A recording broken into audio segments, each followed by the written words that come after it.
దేవుని ఘనమైన నామమునకు మహిమ కలుగునుగాక.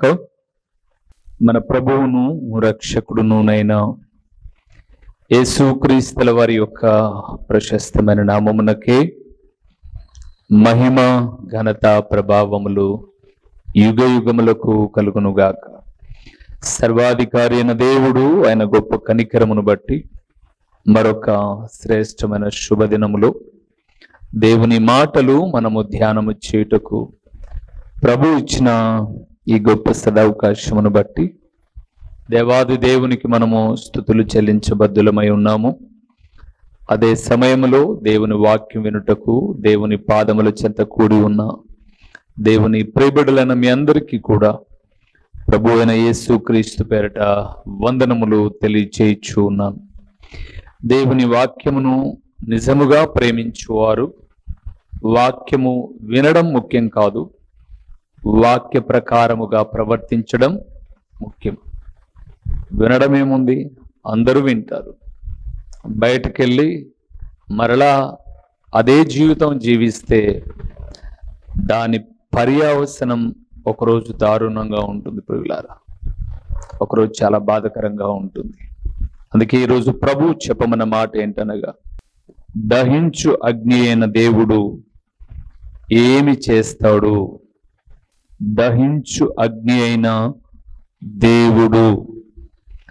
బైబిల్ గ్రంథంలో దేవునికి అనేకమైన పేర్లున్నాయి. వాస్తవానికి నిర్గమాకాండాన్ని మనం చూస్తూ ఉన్నప్పుడు ఆయన ఉన్నవాడు అని, అనువాడు అని, నూతన నిబంధనలోనికి వెళ్తున్నప్పుడు నిన్న నేడు రేపు ఏకరీతిగా ఉండువాడు అని ఎన్నో పేర్లు ఆయనకున్నాయి. వాటితో పాటుగా దేవునికి ఉన్నటువంటి పేరులలో దహించు అగ్ని అయిన వాడు అనే పేరు కూడా ఉంది, రోషము కలిగిన దేవుడు అనే పేరు కూడా ఉంది. కానీ ఈరోజు మనం దహించు అగ్ని అయిన దేవుడు ఏం చేస్తాడో, ఆ అగ్ని మనల్ని ఏం చేస్తుందో ఒకసారి మనం చూద్దాం. ద్వితీయోపదేశ కాండము 4వ అధ్యాయము 24వ వచనములో చాలా చక్కటి మాట దేవదాసుడైన మోషే మాట్లాడుతున్నాడు. ఒకసారి మనం చూద్దాం. ఏలయనగా నీ దేవుడైన యెహోవా దహించు అగ్నియు రోషము గల దేవుడునై ఉన్నాడు. చాలు బా. ఎందుకు ఈ మాటను మోషే గారు తెలియచేశారు అనంటే 4వ అధ్యాయము 2వ వచనములో దేవుడు నీకు ఇచ్చిన ఆజ్ఞలు గైకొను, దానితో దేనిని కలపకూడదు, దానిలో నుంచి దేనిని ఏం చేయదన్నాడు, తీసేయద్దు అన్నాడు. మన వాళ్ళు ఎప్పుడన్నా బైబిల్ చదివేటప్పుడు ఒక అక్షరం మింగినా అంటే వాళ్ళు వాంటెడ్గా ఏం తప్పు చదవరు, తెలియకోకుండా అలాగ తొందరలో ఒక అక్షరాన్ని వదిలేసిన, ఒక అక్షరాన్ని కలిపిన వెంటనే నేను అక్కడ ఆగిపోయే రీతిగా చెప్తాను. అప్పుడు చదివే వాళ్ళకి ఏమనిపించచ్చు అంటే, ఏమబ్బా ఒక్క అక్షరమే కదా, ఏదో నోరు తడబడింది, ఎన్నో కారణాలు మీరు వెతకచ్చు, తప్పేం కాదు. కానీ నా బాధ, ఒక సేవకుడిగా నా ఆవేదన ఏంటంటే, కలిపిన తీసిన ప్రకటన గ్రంథం 22లో తెగుళ్ళు అన్నాడు, ఇక్కడ కలిపిన తీసివేసిన 24వ వచనంలో దహించే అగ్ని అన్నాడు. చూడండి, ఈ అధ్యాయంలోనిదే ఆ మాట. కాబట్టి ఇప్పుడు మీరు ఒక సేవకుడి సంరక్షణలో దేవుని వాక్యం వింటూ ఉండి ఒక తప్పు చదివినా మేమేదో చూసి చూన్నట్లుగా ఉన్నాము అని అంటే అర్థం ఏమని, మీరు కాలిపోయినా మాకేం ఇబ్బంది లేదనే కదా. అలా ఉండకూడదనే మా ఆశ. చాలామంది కరెక్షన్ చేయరు. కానీ మీకు ఎప్పుడు నేను ఒక ఉపమానం చెప్తుంటాను. ఒక ఉపాధ్యాయుడు ఒక పేపర్ను కరెక్షన్ చేసేటప్పుడు ఒక అక్షరమున్నా తప్పు, ఒక అక్షరమున్నా అక్కడ రెడ్ మార్క్తో ఇంటు కొట్టి అక్కడ ఏ అక్షరం ఉండాలో ఇంటు కొట్టిన దానిపైన రాస్తాడు.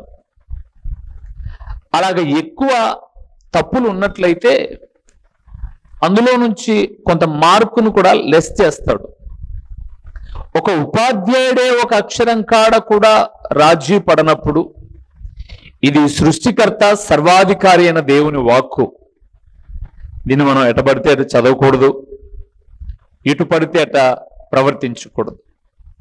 ఈ దహించు అగ్ని అయిన దేవుడు ఏం చేస్తాడని 23వ వచనాన్ని కూడా మీరు చూస్తే, నీ దేవుడైన యెహోవా మీకు ఏర్పరిచిన నిబంధనను మరచి నీ దేవుడైన యెహోవా నీకు ఆజ్ఞాపించినట్లు ఏ స్వరూపము కలిగిన విగ్రహమనను చేసుకొనుకుంటున్నట్లు మీరు జాగ్రత్త పడండి.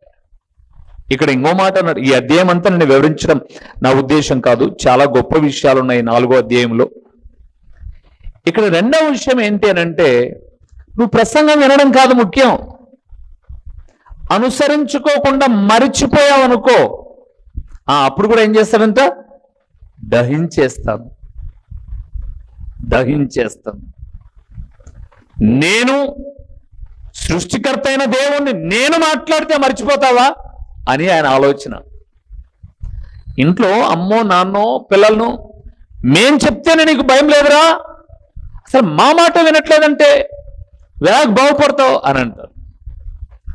అంటే నేను పోషకుని, నీ ఫీజు కట్టేవాడిని, నీ అవసరతలో అక్కరలు తీర్చేవాడిని, నా మాట వినకపోతే నా కోపాన్ని చూస్తావు అని అమ్మో నాన్నో అంటే, మరి సాక్షాత్తు సర్వేశ్వరుడైన దేవుడు, జీవించుటకు జీవాత్మనిచ్చిన దేవుడు, నువ్వు ఆయన మాటను మర్చిపోయావు అనుకోండి, నిన్నేం చేస్తాడైనా? జాగ్రత్త. అందుకే ఈ దహించే అగ్ని అయిన దేవుడు హెబ్రీయులకు రాసిన పత్రిక 12వ అధ్యాయము చూడండి ఏం మాట్లాడాడో. హెబ్రీయులకు రాసిన పత్రిక 12వ అధ్యాయము 29వ వచనాన్ని చూద్దాం. 29వ వచనం చూద్దాం. అందువలన అంటే 28, 29 కలిసి ఉన్నాయి కాబట్టి, అందువలన మనము నిశ్చలమైన రాజ్యమును పొంది దైవ కృప కలిగి ఉందుము. ఆ మాట చూడండి. ఆ కృప కలిగి వినయ భయభక్తులతో దేవునికి ప్రీతికరమైన సేవ చేయుదుము. ఏలయనగా మన దేవుడు దహించు అగ్ని అయి ఉన్నాడు. ఎప్పుడు? అక్కడేమో మర్చిపోతే అన్నాడు, ఇక్కడ వినయ భయభక్తులు లేకపోతే, ప్రీతికరమైనటువంటి ఇంటి ఇష్టమైన సేవలో నీవు ఆయన పాదాల చెంత గడపకపోతే మన దేవుడు ఏమై ఉన్నాడట? దహించేస్తాడు. అమ్మ, మీ అందరికీ జ్ఞాపకం చేస్తున్నాను సహోదరులారా, చాలా జాగ్రత్త. మీకు ఆట్లాట్లు అయిపోయింది దేవుని వాక్యం అంటే.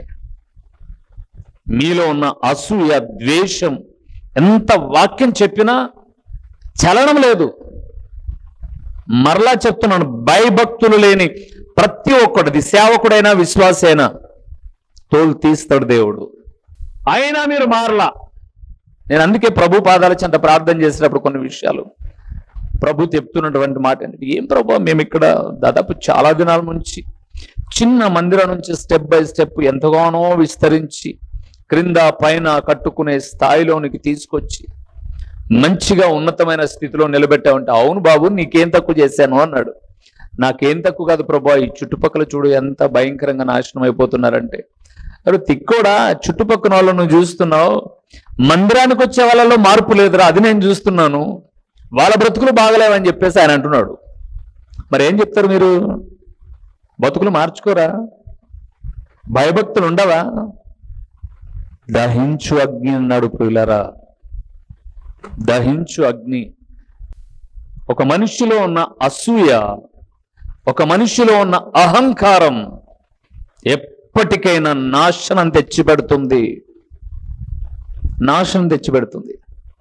ఓర్వలేరు మీరు, నాకు తెలుసు. మీ కళ్ళ ముందు ఇంకొకరిని పొగిడితే మీరు ఓడవలేరు, మీ కళ్ళ ముందు ఇంకొకరిని అభినందిస్తే ఓర్వలేరు. అంటే ఎంత తప్పు చూడండి మనం దేవుని పిల్లలుగా. యేసు ప్రభుల వారు ఎప్పుడు యోహాను, పేతురు, యోహాను, యాకోబులనే వెంట పెట్టుకొని వెళ్ళాడు. కానీ శిష్యులు ఎప్పుడు కూడా వాళ్ళనే ఎందుకు పిలుచుకుపోతున్నాం, మమ్మల్ని ఎందుకు పిలుచుకపోలా అని అడిగినట్టు బైబిల్ గ్రంథంలో ఎక్కడ ఆధారము లేదు. ఎంత అవివేకం! దహించు అగ్ని, అదే సమయంలో రోషం కలిగిన దేవుడు అని కూడా యాడ్ చేశాడు ద్వితీయోపదేశకాండం 4:24లో. మార్పు చెందుదాం, పరివర్తన చెందుదాం. ఎక్కువ కాలం మనం బ్రతుకుతామని మీరు అనుకుంటున్నారు, కానీ ఎంత కాలం బతికినా ఒక రోజేమో మనం వెళ్ళిపోతాం. కానీ మనం బ్రతికి వెళ్ళిపోయిన తర్వాత మన గురించి మంచి చెప్పుకోవాలి, సాక్ష్యం ఇవ్వాలి, సాక్ష్యం ఇవ్వాలి. ఎంత ప్రేమ కలిగిన వాడు, ఎంత ప్రేమ కలిగినది, ఎంత తగ్గింపు, ఎంత వినయం, ఇది రావాలి మన దగ్గర నుంచి. అప్పుడు మనం ఎప్పుడు నేను ఎప్పుడు అందుకు ఒక మాట అంటుంటాను చూడండి, మనం ఎప్పుడు ఈ లోకాన్ని ముగించినా మనస్ఫూర్తిగా అన్నం దగ్గర కూర్చున్న తినబుద్ధి కాకూడదు, ఆ వ్యక్తి వెళ్ళిపోయాడు. మనస్ఫూర్తిగా పాడకు 4 దిక్కులు ఉంటాయి. ఎవరి పాడైనా, అతను ఎంత గొప్పోడైనా, రాజకీయ నాయకుడు, ఎమ్మెల్యే అయినా, మంత్రి, ఎక్సెట్రా ఎవడైనా కానీ 4 దిక్కులు ఉంటాయి. నిజంగా నలుగురు మనస్ఫూర్తిగా కన్నీరు కార్చే రీతిగా దేవునికి భయపడి బ్రతకాలండి. మనం దేవునికి భయపడాలి. ఆ దహించు అగ్ని అయిన దేవుడు ఏం చేస్తాడో చక ఒక 2-3 మాటలు చెప్పాను. రాజుల మొదటి గ్రంథం 18వ అధ్యాయము 38వ వచనాన్ని చూద్దాం. 38వ వచనాన్ని చూద్దాం. 38వ వచనం. అతడు ఈలాగున ప్రార్థన చేయుచుండగా యెహోవా అగ్ని దిగి, అదే దహించు అగ్ని, యెహోవా అగ్ని దిగి దహన బలి పశువును, కట్టెలను, రాళ్లను బుగ్గిని దహించి కందకమందున్న నీళ్లను ఆరిపోజేసెను. చాలు. మొదటిది ప్రియులారా, అగ్ని నీళ్లను ఏం చేస్తుంది? ఆర్పుతుంది. అది తెలియని వాళ్ళు ఎవరున్నారన్నా అంటారు మీరు, అది తెలియని వాళ్ళు ఎవరున్నారు అని. అయితే ఇక్కడ అందులో ఉన్న ఆత్మీయమైన అర్థం ఏంటి అని మనం చూస్తే, తర్వాత మీరు చదువుకోనండి. లోకములో ఉన్నటువంటి యోహాను మొదటి పత్రిక 2:16-17 ఇప్పుడు వద్దులండి. ఆయన ఆర్పేది ఏంటంటే హృదయములోని అహంకారం, లోక ప్రేమలు ఆర్పేస్తాడు ఆయన. దహించు అగ్ని ఏం చేస్తాడు? హృదయములోని అహంకారము, లోక ప్రేమలు ఆర్పేస్తాడు ఆయన. అందుకే యవనస్తులతో నేను మాట్లాడేటప్పుడు ఒక మాట చెప్తుంటాను. ఈ లోకంలో ఇప్పుడు మీకు అయ్యేటటువంటి ఈ ప్రేమ, వ్యామోహం ఉన్నాయి చూడండి, ఇవన్నీ వేడి పొంగు. ఆ పొంగు కాస్త చల్లారిపోయింది అంటే ఇంకా జీవితంలో ఏమి లేదు. అందుకే ఆరిపోవాలి, లోక వ్యామోహాలు ఆరిపోవాలి. 2:16-17 యోహాను మొదటి పత్రికలో అన్నాడు, లోకములో ఉన్నదంతయు శరీరాశ, నేత్రాశ, జీవపు డంబం. నేనంటే ఏమనుకున్నావు? ఒక్కటి చెప్తాను ప్రియులారా, నాశనానికి తొలిమెట్టు నేను అనే పదం, అహంకారముతో వచ్చే మాటది. నే కానీ ఆత్మీయత ఏంటో తెలుసా? మనము. మీరు ఎప్పుడు మీ పాస్టరు, మీ సేవకుడు అని మీరు ఎన్నన్నా, నేను ఎప్పుడు మాట్లాడినా మా సంఘం, మన వాళ్ళు, మనమందరం అంటుంటాను. ఎందుకో తెలుసా? కలయికలో ఉన్న ఆనందం అద్భుతకరమైందండి. అవకాశవాదం ఉండకూడదు. మనకు మేలు జరిగితే కరుచుకొని, మనల్ని సూటిగా హెచ్చరిస్తే విడదీసి, నో, అది ఎప్పుడు మంచిది కాదు. ఎప్పుడు మంచిది కాదు. ఎందుకు మంచిది కాదన్నా అంటారా? నువ్వు ఏదైతే చేస్తావో అదే నీ పిల్లల జీవితాల్లో జరుగుతుంది. నీ పిల్లల జీవితాల్లో అదే జరుగుతుంది. నాకు ఈ మధ్య ఒక ఆమె ఫోన్ చేసింది. చాలా బాధలేసిన విషయం ఏంటో తెలుసా? చాలా బాధలేసిన విషయం. అయ్యా, ఇప్పుడు నేను ముసల్దాన్ని అయిపోయాను. నా భర్త రిటైర్డ్ అయిపోయాడు, నేను రిటైర్డ్ అయిపోయాను. నాకు ఇద్దరు మగపిల్లలు. ఓకే అమ్మా, ఇద్దరికి పెళ్ళిళ్ళు అవ్వాలా? ఎంత వయసు ఉంటుందమ్మా? ఒకడికి 40, ఒకడికి 38. ఏమ్మా బాగుండరు? అయ్యో చాలా చక్కగా ఉంటారండి. ఎందుకు కాలా?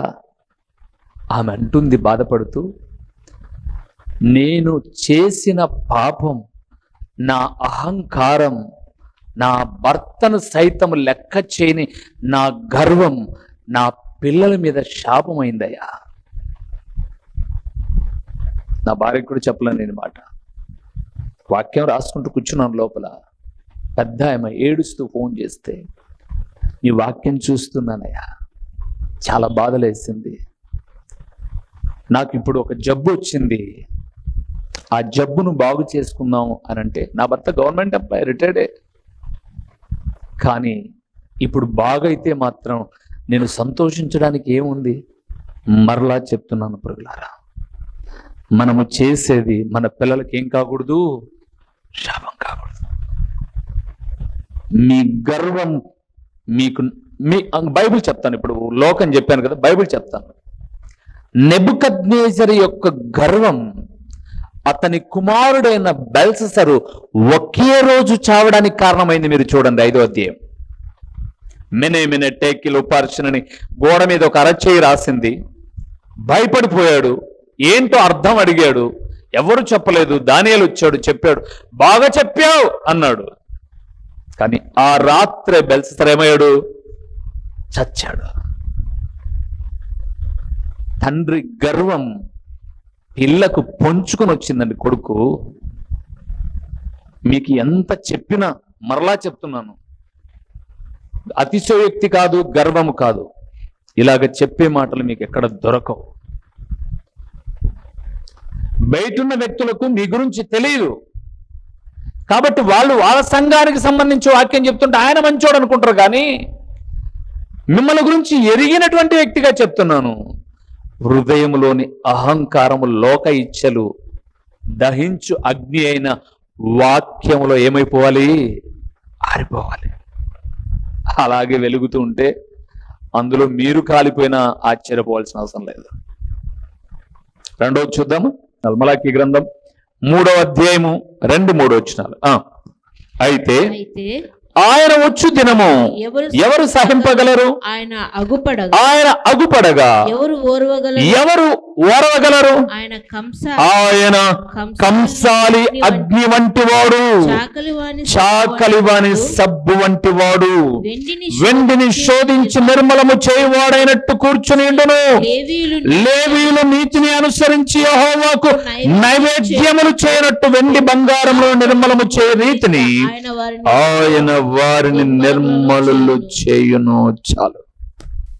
రెండవది ప్రియులారా, కంసాలి అగ్ని బంగారములో, వెండిలో ఉన్నటువంటి మస్టును ఏం చేస్తుంది? కాల్ చేస్తుంది, తీసేస్తుంది. మన చేతికి పెట్టుకున్నావో, మన మెడకు వేసుకున్న బంగారు ఈ కాంతి ఉండదు. మీరు కొన్నప్పుడు చూస్తే అది వేరే రూపం. కానీ అది అగ్నిలో కాలినప్పుడు తన కాంతి మెరుగైంది. నువ్వు ప్రతి దినము వాక్యం అనే అగ్నిలో కాలుతూ ఉన్నప్పుడు శుద్ధత, పరిశుద్ధత రావాలి. ఎప్పుడు మారుతారంగా? ఆల్రెడీ కొన్ని శ్రమలు, ఇబ్బందులు మనకు ఎదురవుతున్నప్పుడు అప్పుడైనా మనం దేవా అని పశ్చాత్తాపడద్దు. సహోదరుడు బాగలేక వచ్చినప్పుడు సేవకురాలతో అన్న మాట ఏంటో తెలుసా?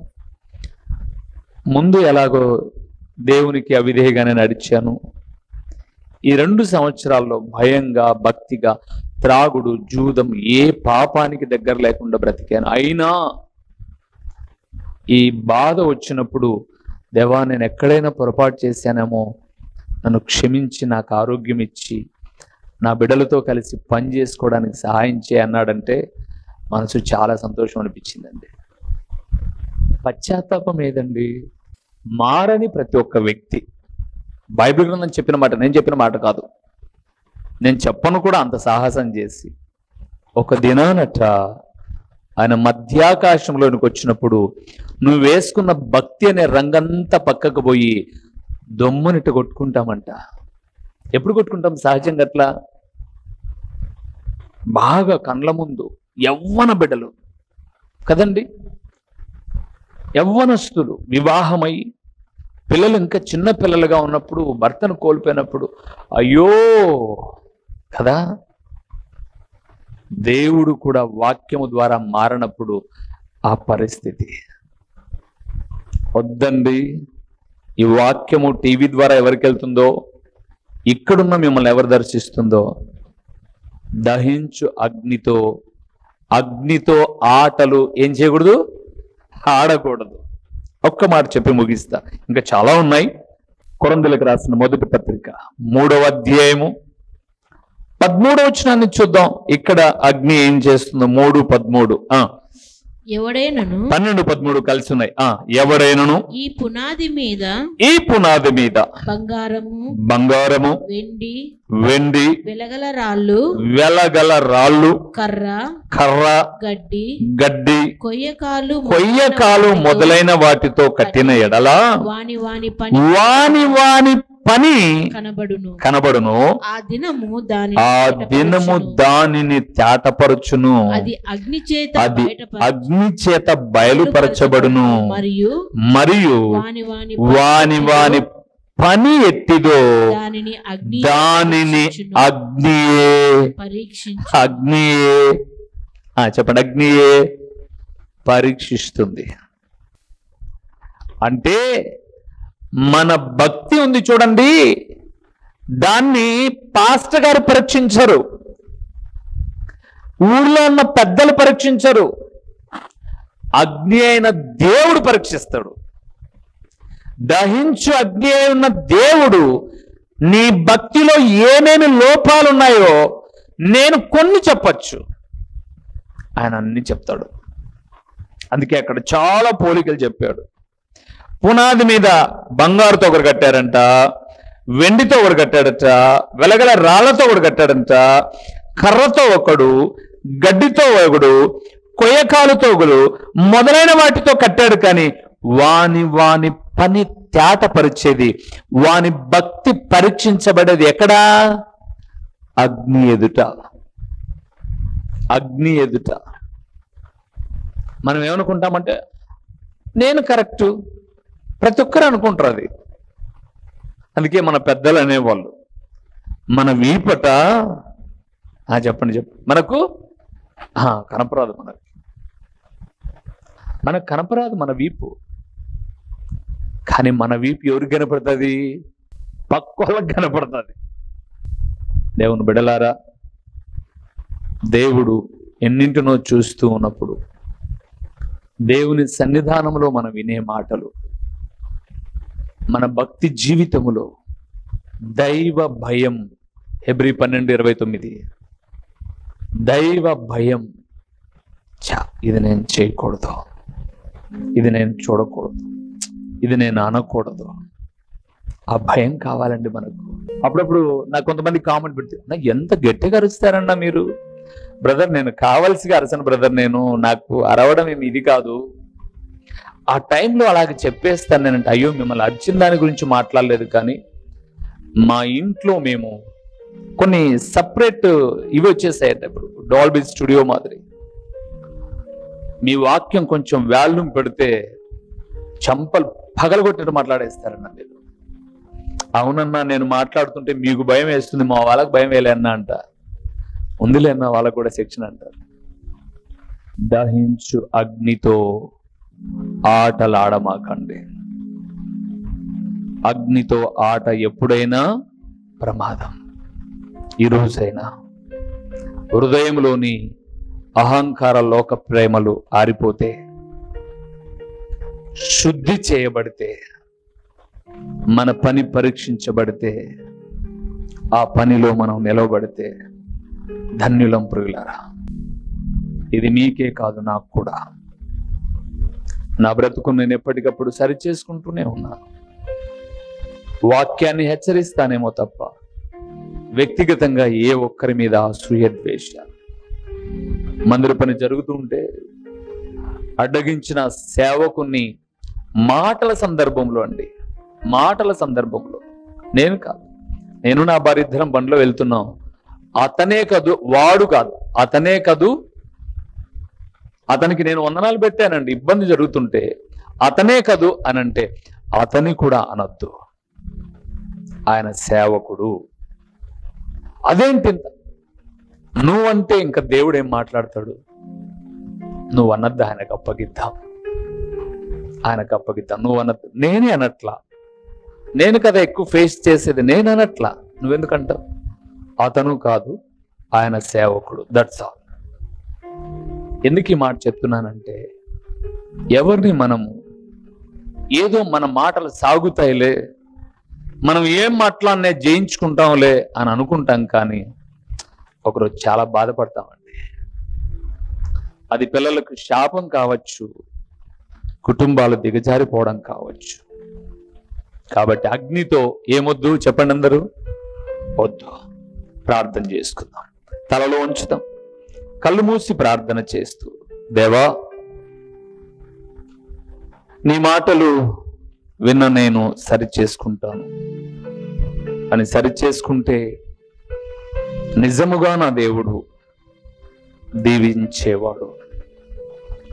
మహాపరిశుద్ధుడు అయిన దేవా, మహోన్నతుడు అయిన పరలోకపు తండ్రి, మీ ఘననామమునకు స్తోత్రములు నాయన. నీ మాటను కలిపిన, తీసివేసిన, మరచిన మీరు దహించు అగ్ని అయిన దేవుడు అని, ఆ అగ్ని అయిన దేవుడు ఏం చేస్తారో మాట్లాడుతూ వచ్చిన మాటలను బట్టి స్తోత్రములు తండ్రి.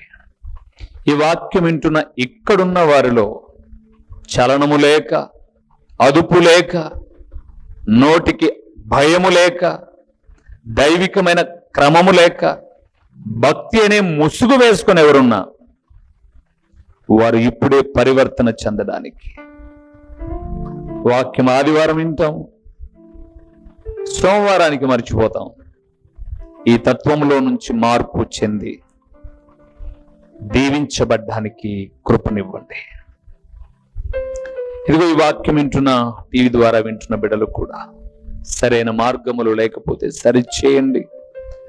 ప్రకటించబడిన పరలోకపు సంగతులు వ్యర్థముగా పోకుండా సారవంతమైన నేలను పడిన విత్తనం వలె 30 దంతలుగా 60 దంతలుగా 100 దంతలుగా ఫలింపచేసి మీ ఘననామానికి మహిమ ఘనత ప్రభావములు మీరు కలుగు చేసుకునమని యేసు నామములో అడిగి పొంది ఉన్నాము తండ్రి. ఆమేన్. మా చిరునామా దైవజనుడు బ్రదర్ ఓ రూబేన్ గారు, క్రీస్తు ప్రార్థనా మందిరం, డోర్ నెంబర్ 1-10-386, నగరిగుట్ట, పులివెందుల, కడప జిల్లా. మీ ప్రార్థనా అవసరాల కొరకై సెల్ నంబర్ 9989067409.